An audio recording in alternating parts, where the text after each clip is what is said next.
बिस्मिल्लाहिर्रहमानिर्रहीम। अस्सलाम वालेकुम।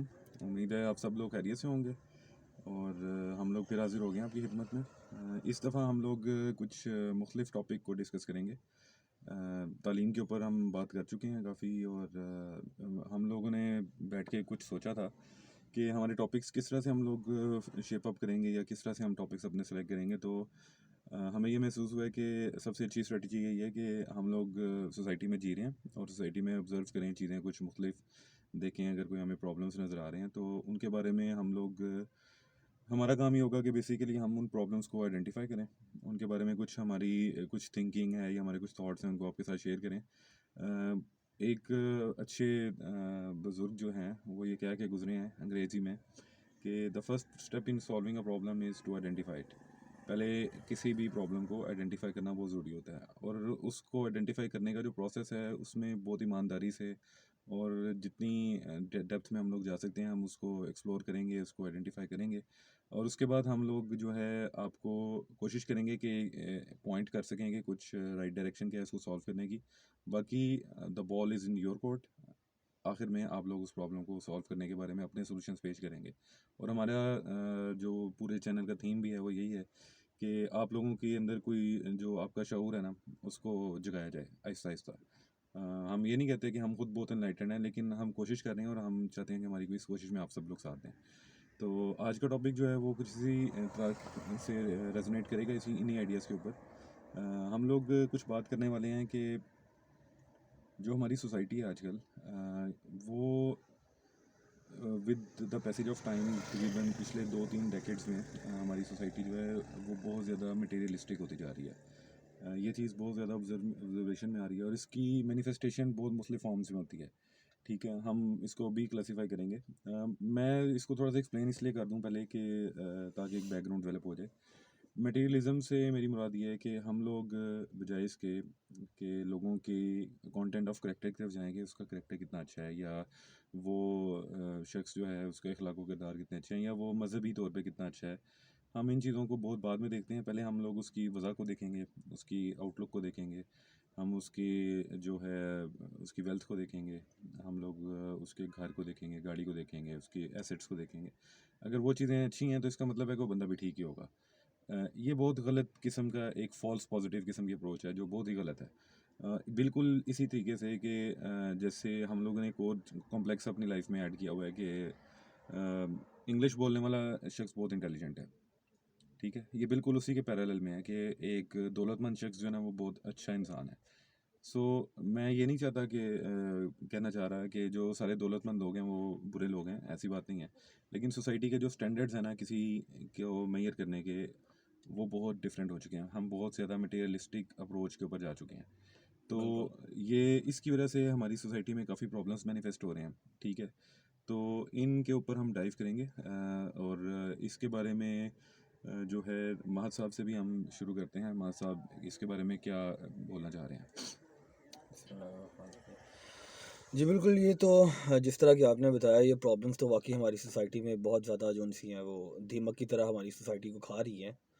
और अगर आप देखें नॉर्मली लोगों को तो जिस तरह कि अल्लाह ताला ने कुरान मजीद में कहा है कि मालिक यौमिद्दीन, कि जजमेंट डे का जो मालिक है वो अल्लाह ताला है, ठीक है? तो हम लोगों को किस बुनियाद पे जज कर रहे हैं? एक तो ये पॉइंट है।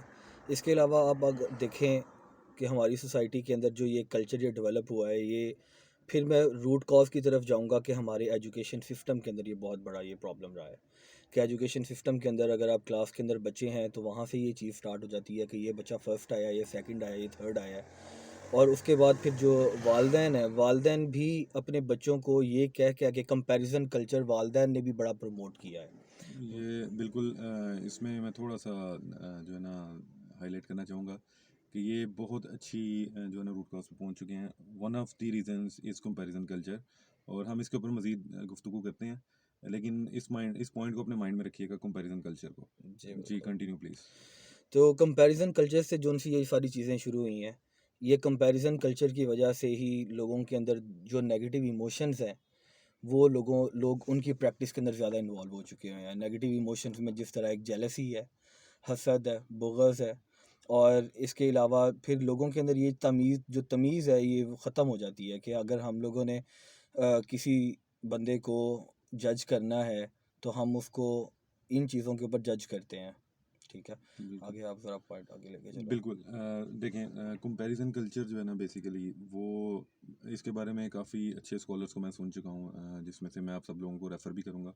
आप नुमान अली ख़ान साहब हैं, बहुत अच्छे जो है ना रिलीजियस स्कॉलर हैं। उनकी ज़रा इसके बारे में कुछ कन्वर्सेशन सुनिएगा ज़रूर। तो कंपैरिजन कल्चर जो है ना बेसिकली अगर इसकी रूट कॉज में जाया जाए ना तो इंसान के अंदर अल्लाह ताला ने इमोशंस रखे हुए हैं, कंपैरिजन के भी सब कुछ है। लेकिन जो आपसे एक्सपेक्टेड है ना कि आप कंपैरिजन करें और कंपैरिजन अपनी ज़ात के साथ करें। मैं कल कैसा था, क्या मैं आज अपनी कल वाली ज़ात से कल वाली जो भी मेरी एस्पिरेशंस थी, होप्स थे या मेरी जो भी आदत थी उनसे उनमें से क्या मुझ में कोई बेहतरी आई है आज के दिन? कंपैरिजन कल्चर इंटरनल है, जो इस्लाम में जिसकी इजाज़त है, जिसकी वजह से आप अपने आप को बेहतर करते हैं। कंपैरिजन कल्चर दूसरों के साथ जो है ना वो आपका कोई कंपैरिजन नहीं है। हमारा इस्लाम इसको प्रमोट भी नहीं करता। तो ये अल्लाह ताला ने हमें नेचुरली बहुत अच्छा डिटॉक्स दिया हुआ है कि अगर आपने बेहतरी करनी है ना ज़िंदगी में कुछ बेहतर बनना है तो कंपैरिजन आपने अगर करना है तो अपनी ज़ात के साथ करें।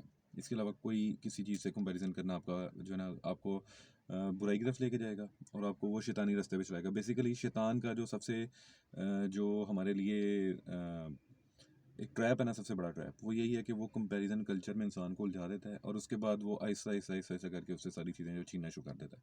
तो हम लोग थोड़ा सा ऑफ टेंजेंट चले गए हैं, लेकिन ये हाईलाइट करना बहुत ज़रूरी है कि जो मटेरियलिज्म है ना, इसकी जो रेस लगी हुई है वो कंपैरिजन कल्चर की वजह से लगी हुई है।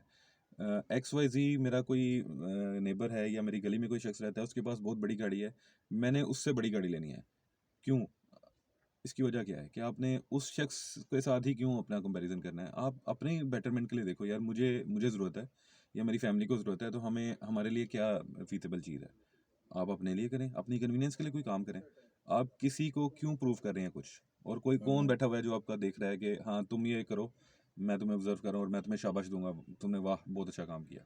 इट डज़न्ट मैटर, लोग इस तरह से आपको परसीव नहीं करते। लेकिन हम लोगों ने इंटरनली अपने अंदर ये एक चीज़ जो है ना बहुत बुरे तरीके से इम्पार्ट कर ली हुई है।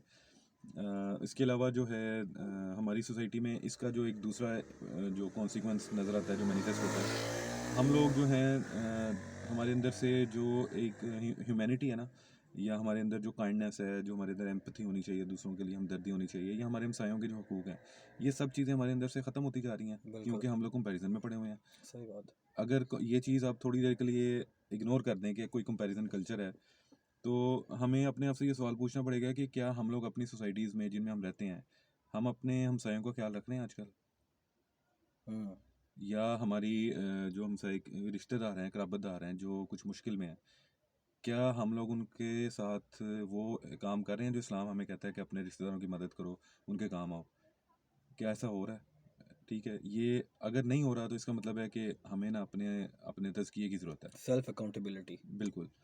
तो ये एक और भी चीज़ है जो कहनी तो नहीं चाहिए, लेकिन जो फैक्ट है वो आजकल ये है कि लोग अपने रिश्तेदारों को अपनी कोई कामयाबी बताने से डरते हैं, शेयर बिल्कुल, करने से डरते हैं। उसकी वजह ये होती है कि उनको उनसे खैर की उम्मीद नहीं है। वो ये एक्सपेक्ट कर रहे होते हैं कि कुछ ना कुछ गड़बड़ कर देंगे या कुछ गलत कर देंगे या हमारा, और अगर किसी का खुदा न खास्ता कोई नुकसान होता है तो रिश्तेदार बजाय इसके कि उसको दिलासा तसल्ली दें या उसकी कोई मदद करें, वो खुश होते हैं उस पे। और ये मैं वैसे यूनिवर्सल बात नहीं है, लेकिन जर्नल कुछ ऑब्जर्वेशंस हैं ये। इसकी वजह क्या है? वजह सिर्फ़ और सिर्फ़ अगर इसकी डाइव डाउन करें ना, रूट कॉज़ वो यही है कि आप हम लोग मटेरियलिस्टिक हो चुके हैं। हम लोगों को मटेरियल गेन्स चाहिए। हमें बड़ी गाड़ी, बड़ी चीज़ें, ज़्यादा पैसा, ज़्यादा मालो-दौलत और ज़्यादा डिवाइसेज़, ज़्यादा चीज़ें, फ़िज़िकल चीज़ों के ऊपर हम लोग बिलीव ज़्यादा करते हैं। हुँ, जबकि हमें इन चीज़ों पे बिलीव नहीं करना चाहिए। हमें वैल्यू देखनी चाहिए ना, इनर वैल्यू जो इसके बारे में इस्लाम हमें कहता है। कंटेंट ऑफ कैरेक्टर की तरफ जाएँ आप लोग, बिल्कुल सही ठीक बात है? है। तो इसके बारे में महाद साहब आप मज़ीद कुछ आइडेंटिफ़ाई करना चाहेंगे प्रॉब्लम को? हाँ, प्रॉब्लम इसके अलावा और भी बहुत सारी हैं सोसाइटी के अंदर। मेरा मानना ये है कि इंसान जो भी लाइफ में करता है वो करता है अपनी साइकोलॉजिकल सेटिस्फेक्शन के लिए। बिल्कुल, जो बुरे लोग हैं वो भी साइकोलॉजिकल सेटिस्फेक्शन के लिए बुरे काम करेंगे, जो अच्छे लोग हैं वो भी अच्छे काम साइकोलॉजिकल सेटिस्फेक्शन के लिए करेंगे। लेकिन प्रॉब्लम यहाँ ये है कि बुरे लोग जो उनसे हैं वो ये चीज़ जो उनसी इस चीज़ को मानने से इनकार कर देते हैं कि उनको ये जो साइकोलॉजिकल सेटिस्फेक्शन है ये मेंटेन वो कर सकते हैं या नहीं कर सकते। लेकिन उनकी साइकोलॉजिकल सेटिस्फेक्शन जो उनसी है वो उसको मेंटेन नहीं कर पाते गलत रास्ते पे जाने की वजह से। वो एक मसला सॉल्व करने की कोशिश करेंगे गलत तरीके से, और बाकी कई गलत तरीके के रास्ते वो और अपने खोल देंगे। इसको थोड़ा-सा काइंडली इलैबोरेट कर दीजिए, जो आपने कहा है कि वो गलत मतलब वो मेंटेन करना चाह रहे हैं अब। फॉर एग्ज़ाम्पल मैं इसकी एक मिसाल देता हूँ। बहुत से लोग इस चीज़ को खुशी कहते हैं जिसको अल्लाह ताला ने जिसे दूर रहने का कहा गया है। बहुत सारी ऐसी चीज़ें हैं। कई लोग अपनी उन चीज़ों को जो नाजायज़ हैं उसमें अपनी खुशी ढूंढते हैं, लेकिन वो खुशी उनके बाद में रिग्रेट के अंदर बदल जाती है। वो पछतावे वाली साइड के अंदर चले जाते हैं। ठीक है, यानी कि मैं यानी कि अगर थोड़ा-सा इसको जनरलाइज़ करना चाहूँ, आप एडिक्शंस की बात कर रहे हैं। बिल्कुल एडिक्शन की बात काइंड है। ऑफ एडिक्शंस जो, बिल्कुल ऐसा ही है। यानी कि उनमें आप सुकून की तलाश कर रहे हैं, लेकिन वो आपकी शख्सियत की, आपकी ईमान की तमाम चीज़ों के लिए तबाही का बायस है। जी बिल्कुल बिल्कुल। ठीक है। तो ठीक है, ये हम लोगों ने कुछ चीज़ें जो हैं आइडेंटिफ़ाई की हैं प्रॉब्लम के, ये होती है। अब इसमें एक और चीज़ है कि अगर इसको थोड़ा-सा साइकोलॉजिकल साइड पे ज़रा इसको एक्सप्लोर किया जाए कि माज़हब आप साइकोलॉजिकली क्या इसकी रीज़न आपके माइंड में है, कि आप क्या समझते हैं कि क्यों एक बंदा दूसरे से कंपैरिज़न करता है? इसकी साइकोलॉजिकल रीज़न क्या है? कई इमोशंस ऐसे हैं जो कि इंसान को सिर्फ, क्योंकि हमें सबसे पहले तो ये चीज़ मानना बहुत ज़रूरी है कि हम लोग मुसलमान हैं, और ये हम एक हमारी टाइम लाइन है जिसके थ्रू हम लोग गुज़र रहे हैं। मतलब इस ज़िंदगी के बाद अगली ज़िंदगी भी है। मतलब हम उस चीज़ के ऊपर यकीन नहीं कर सकते योलो वाली लाइफ पे कि यू ओनली लिव वंस। हम लोगों ने आखिरत में जाना है, आखिरत के बाद जन्नत में जाना है। बेसिकली इंसान की जो मैं थोड़ी-सी आपकी कि तवज्जो वापस दिलाना चाहूँगा। मैं आपसे बेसिकली ये बात कर रहा हूँ कि साइकोलॉजिकली आप क्या अंडरस्टैंड करते हैं? रिलीजियस वाली साइड पे हम आते हैं। साइकोलॉजिकली एक देखें, बंदा पहले पहले कंपैरिज़न क्यों करेगा पहले दूसरे पहले इंसान से? हमें ये चीज़ जो सी है सबसे पहले करनी। देखें, जब हमें ये बताया जाता है ना कि वी आर नॉट इनफ, तो इंसान कंपैरिजन करने के अंदर मजबूर हो जाता है। अगर फॉर एग्जांपल आपको या मुझे अल्लाह ताला ने हम लोगों को हर तरह की नेमतों से नवाजा आप हुआ है। देखें, मैं आपसे वो थोड़ा-सा एक्सप्लेन करता हूँ, शायद मैं एक्सप्लेन नहीं ठीक कर पा देखें, कंपैरिज़न की रीज़न रूट कॉज़ पे क्या है? अगर कोई एक बंदा, आप ये बात कर रहे हैं कि अगर हमें ये कहा जाए, जो हमें कह रहा है वो क्यों कह रहा है? मैं बेसिकली ये बात कर रहा हूँ कि कंपैरिज़न की रीज़न क्या माइंड में आती है? कि क्यों साइकोलॉजिकल नीड क्यों बन जाती है कंपैरिज़न करने की? इसके बाद एक्सेप्टेंस, एक तो देखें, एक तो पेरेंटिंग का भी इसमें रूट कॉज हो सकता है कि बच्चों को उस तरीके से उनके अंदर कॉन्फिडेंस उनसे बिल्डअप नहीं किया गया बच्चों के अंदर, और उनको हर वक्त ये चीज़ बताई गई है, बात उनके अंदर ये चीज़ अंदर डाली गई है कि यू आर नॉट इनफ। उसकी वजह से भी हो सकता है। ये तो एक कॉन्सिक्वेंशियल है ना कि ये आपकी बात ठीक है कि मतलब ये this is second generation hmm. Reason. First generation में क्या वजह थी कि पहले ही किसी पेरेंट ने क्यों सोचा कि मेरा बच्चा जो है ना, ये काफ़ी नहीं है इसकी काबिलियत? या ये कंपैरिज़न उसने क्यों किया कि दूसरा बच्चा बहुत और तरह तो से बहुत ये काबिल है, तो मेरा इसका बच्चा क्यों नहीं है? उस वालिदैन के ज़हन, वालदेन इस साइड पे क्यों आए, आप ये बिल्कुल, कहना चाह रहे मैं हैं। रूट कॉज़ पे जाना चाह रहा हूँ। रूट कॉज में भी हो सकता है जो हमारा क्लोनियलिज्म यहाँ रहा है पाकिस्तान के अंदर और इंडिया के अंदर, जो ब्रिटिश एम्पायर जो यहाँ हुकूमत करती रही है, उसकी वजह से भी हो सकता है। अच्छा, मैं इसके बारे में ना थोड़ा-सा मेरा डिफरेंट थॉट्स हैं इसके बारे में।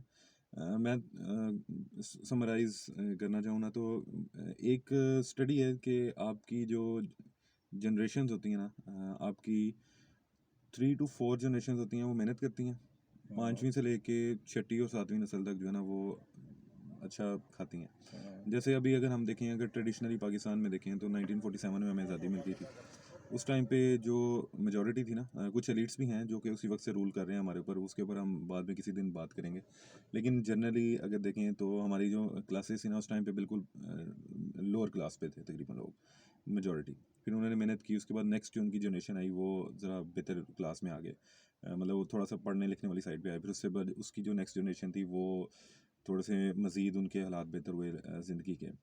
तो जब तीसरी नस्ल तक उन्होंने मेहनत की है ना, उसके बाद वो चौथी नस्ल, तकरीबन हम लोग चौथी नस्ल में आ रहे हम्म, हैं। चौथी नस्ल में आते वक्त उन वालदैन ने अपने उस चीज़ को जो उन्होंने अपनी लाइफ में उन्होंने ऑब्जर्व की थी कि मेहनत का फल है, या मेहनत करने से अजमत होगी, या मेहनत करने से आप आगे चलोगे, हम्म, उन्होंने उस लेसन को अच्छी इंटेंशन से शुरू किया। लेकिन उसके बाद क्योंकि हम लोग नेक्स्ट जनरेशन में आ चुके थे, और उसमें आते हुए ये मैसेज जो है ना किसी जगह पे डिस्टॉर्टेड हो गया। मतलब मैसेज अच्छा था कि आप मेहनत करें, आपको अच्छा आगे बढ़ना चाहिए, मैसेज प्योरली इंडिविजुअल के लिए था, लेकिन उसके बाद कंपैरिजन कल्चर उसके साथ शामिल हो गया। और साथ ही आप अगर इस चीज़ को देखें तो 1990s और 2000s के अंदर टेक्नोलॉजिकल रेवोल्यूशन बहुत ज़्यादा आ गया था, जिसकी वजह से मटेरियलिज्म ऑटोमेटिकली हमारी ज़िंदगियों का हिस्सा बन गया। घरों में एसी लगना शुरू हो गए, हमारा इंटरनेट आ गया, कंप्यूटर्स छोटे से छोटे होना शुरू हो गए, मोबाइल्स आ गए, ये सब चीज़ें भी साथ साथ आई हैं। तो हमारी वो जो एक जनरेशन है ना, उस जनरेशन से नेक्स्ट जनरेशन तक जो मैसेज था ना, वो डिस्टॉर्ट हो गया है due to technological advancement, due to many other factors. लेकिन मुझे ये लगता है कि ये जो जो चीज़ें बहुत ज़्यादा तेज़ी से टेक्नोलॉजिकल रेवोल्यूशन आया ना, this can be one of the reasons. अब आप लोग ये सोचें कि 1990s में हम लोग 90s के एरिया से बिलोंग करते हैं। हमने अपनी ज़िंदगी का आबाई इब्तदाई जो पहली दिहाई है ना, वो हमने 90s में गुजार चुके हैं हम लोग। तो हम लोगों के पास ना घर में बहुत ज़्यादा इक्विपमेंट्स नहीं थे, बहुत ज़्यादा कंप्यूटर्स घर में नहीं थे, बहुत ज़्यादा ये डिवाइसेस हमारे घर में नहीं होती थी, और हमें इनकी ज़रूरत भी नहीं थी। आजकल के दौर में अगर मोबाइल फ़ोन के बगैर गुजारा ना करना है, कोई इमेजिन ही नहीं कर सकता। उस टाइम पे हमारे पास होते नहीं थे फ़ोन। उस टाइम पे हम लोग बाहर भी जाते थे, दूर दराज सफ़र भी कर लेते थे और वापस भी आ जाते थे। हम एक दूसरे को एक एक सेकंड के बाद अपनी लोकेशन से नहीं कहा करते थे, बताते नहीं थे। ये हमारे फ़ोन जो थे वो बड़े लिमिटेड से होते थे, हम ख़त लिखते होते थे। तो हमारी ज़िंदगी थोड़ी सी ना स्लो टेम्पो पे थी। टेक्नोलॉजिकल एडवांसमेंट के बाद ये चीज़ें बहुत ज़्यादा फास्ट हो गई हैं, कम्युनिकेशन बहुत फास्ट हो गई है। और एक तो ये चीज़ है कि मटेरियलिज्म जो है ना हमारी लाइफ का ऑटोमेटिकली एक हिस्सा बन गई, नॉन कॉन्सिक्वेंशली, लेकिन अब वो हमारी लाइफ को बहुत ज़्यादा इंक्लूड कर रही है। और दूसरा जो है पार्ट वो ये है कि with the flow of information की पेस बहुत ज़्यादा फास्ट हो चुकी है, और लोगों के पास ना इंफॉर्मेशन बहुत ज़्यादा है, नॉलेज बहुत कम है। स्कैटर्ड फैक्ट्स आपके सही पॉइंट आपके है। पास बहुत ज़्यादा हैं, और आपके पास एक्चुअल जो विजडम या नॉलेज है वो बहुत कम है। और उस स्टेज तक जाने के लिए आपको पेशेंस चाहिए। पेशेंस हम में बहुत कम है। हम लोग चाहते हैं कि हमें आज यहीं पे बैठे-बैठे सब चीज़ अल्ले से लेके ये तक समझ में आ जाए, सब कुछ हम जान लें, लेकिन उसके लिए पेशेंस चाहिए। और बेसिकली जो हमारा मैसेज डिस्टॉर्ट हुआ है ना, जो हमारी थर्ड जनरेशन से फोर्थ जनरेशन तक आते हुए, शायद ये वजह है कि कंपैरिजन कल्चर बहुत ज़्यादा बढ़ चुका है और मटेरियलिज्म बहुत ज़्यादा आ चुकी है, और लोग गलत मैसेज के पीछे भाग रहे हैं कि जो शख्स हमें जो है ना स्टेबिलिटी, लाइफ जो है ना, लाइफ की स्टेबिलिटी आपको वेल्थ से मिलेगी, नहीं। वेल्थ इज़ वेल्थ जो है ना सिर्फ एक पार्ट ऑफ प्रॉब्लम सॉल्व कर देती है, बाकी बैगेज ऑफ प्रॉब्लम्स वो भी अपने साथ लेके इमोशनल आती है। स्टेबिलिटी एक और चीज़ है। इमोशनल स्टेबिलिटी और चीज़ है। और हम लोग एक चीज़ को भूल जाते हैं, इस पूरी की सारी जो धूल है ना, ये इसके अंदर गुबार के अंदर हम ये चीज़ भूल जाते हैं कि अल्लाह ताला ना अपने ऊपर तवक्कल करने के लिए भी कह रहा है। तो आप अल्लाह ताला पे तवक्कल क्यों नहीं कर रहे? अगर आप मेहनत कर रहे हैं, अच्छी जगह पे आपकी एक जॉब है, तो उसकी वजह से आप डिप्रेस क्यों हो रहे हैं? आपको अल्लाह ताला पे तवक्कल करना चाहिए। ठीक है, आप मेहनत कर रहे हैं, आपको जो है ना अल्लाह ताला दे देगा सब कुछ। और बेहतरी से बेहतरी की तलाश में रहे। और एक बात आप जान लें, हम क्योंकि आपको कंक्लूजन्स हमारी बाय डिज़ाइन हम लोग नहीं चाह रहे कि हम आपको कोई सोल्यूशन दें, लेकिन हम पॉइंट आउट ज़रूर कर सकते हैं। और मैं आपको जो, अगर मैं पॉइंट आउट करना चाहूँ ना, मेरी तरफ से ये होगा कि अल्लाह ताला पे तवक्कल करना सीखें, और जो अल्लाह ताला ने जितना आपको दिया ना, उस पर अल्लाह ताला की रज़ा में राज़ी होना सीखें। आप देखेंगे कि आपकी ज़िंदगी से ना ये कंपैरिजन कल्चर ख़त्म होना शुरू हो जाएगा, और आपकी ज़िंदगी बड़ी पुरसुकून गुजरना शुरू हो जाएगी। और इसके बारे में माँ साहब भी आपको अपनी तरफ से एक कंक्लूजन देना चाह रहे हैं। उनकी बात भी बहुत इंपॉर्टेंट है किस बारे में? इसी बारे में। दोबारा ज़रा रिपीट करना। मैं आपसे बेसिकली मैं लोगों को ये बता रहा हूँ कि इस कंपैरिजन कल्चर से या मटेरियलिज्म से कैसे बचा जा सकता है। हाँ। तो मैंने अपनी तरफ से एक, मुझे जो लगता है कि अल्लाह ताला पे तवक्कुल ज़्यादा करना एक तो चाहिए। सबसे इम्पोर्टेंट चीज़ तो ये है कि हम सबको ये जानना चाहिए, जिस तरह हमारे फिंगरप्रिंट्स एक दूसरे के साथ मैच नहीं ना करते, इसी तरह हमारी डेस्टिनीज़ और हमारी लाइफ एक दूसरे के साथ मैच नहीं करती। हमारी स्टोरी, हमारी तकदीर लिखने वाली ज़ात अल्लाह ताला की है। हम लोगों को सिर्फ़ एक छोटा-सा पार्ट मिला है, जिसको हम मॉडिफ़ाई कर सकते हैं। अपनी लाइफ़ की स्टोरी को हम थोड़ा-सा मॉडिफ़ाई कर सकते हैं, उसको फूल वगैरह लगा सकते हैं, थोड़ा बहुत पेंट कर सकते हैं। लेकिन जो बाय डिज़ाइन है, हम लोगों की अपनी लाइफ़ के ऊपर इतना ज़्यादा वो कंट्रोल नहीं है। क्योंकि हम बहुत सारी ऐसी चीज़ें हैं जो आज से 5 साल पहले हम सोचते थे कि आने वाले 5 सालों बाद हमारी लाइफ़ ऐसे होगी, लेकिन वैसे नहीं होती। क्योंकि अल्लाह ताला के प्लान्स हैं, और अल्लाह ताला की रज़ा के अंदर राज़ी रहना ही इंसान को इमोशनल स्टेबिलिटी की तरफ लेकर जाता है। बिल्कुल। और ये जो उन्होंने आखिरी पॉइंट टच किया है, ये मुझे बहुत अच्छा लगा है। मैं चाह रहा हूँ कि इसके बारे में बिल्कुल शॉर्ट सी एक बात करूँ, और फिर आपसे इजाज़त लेंगे। ये जो उन्होंने बात की है ये बहुत अच्छी है। कि अल्लाह ताला का जो हमारे लिए डिज़ाइन है ना, जो हमें डिज़ाइन स्पेसिफिकेशंस बनी हैं एज़ ह्यूमन बीइंग्स, अल्लाह ताला ने हमें ये डिज़ाइन स्पेसिफिकेशन दी हैं कि आप लोग जो अल्लाह ताला ने आपकी तकदीर में लिखा हुआ उससे राज़ी हों, ठीक है। और जो दूसरी बात इन्होंने की है ना कि हम लोगों की ज़िंदगी जो है वो बाय डिज़ाइन ऐसी है कि हमारा कंट्रोल कम है, बिल्कुल ठीक बात है। अब हमारे पास ना दो सर्कल्स हैं।